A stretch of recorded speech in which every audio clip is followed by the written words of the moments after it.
Welcome to our channel. Today we how to use Mailchimp for SEO newsletters, quick tutorial step by step clearly. To begin using Mailchimp for your SEO newsletters, first, log into your Mailchimp account. If you don't have an account, create one by visiting the Mailchimp website and following the sign-up prompts. Once logged in, navigate to the Campaigns tab located in the dashboard. Click on the Create Campaign button to start a new email campaign. Choose email from the list of available campaign types. Next, select Regular for a standard newsletter format. Now, give your campaign a clear and descriptive name that reflects its content. Select the audience you want to send the newsletter to from your list. You can customize the from name and email address to ensure it aligns with your brand. Click on Next to proceed to the template selection. Mailchimp offers various templates. Choose one that suits your newsletter's style.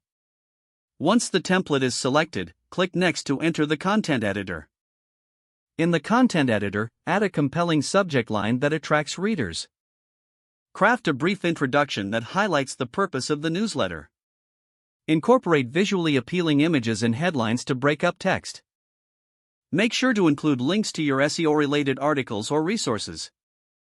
Use clear, concise language that communicates your message effectively.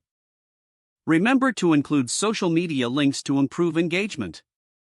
After adding your content, click on Preview and Test to review your newsletter. Check all links and formatting to ensure everything is functioning properly.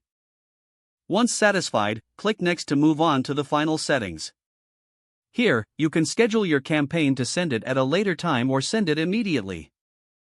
Finally, click Send to distribute your SEO newsletter to your audience. Monitor the performance through the Reports tab to analyze open and click rates. If the page does not load, refresh the browser or try again in a private or incognito window.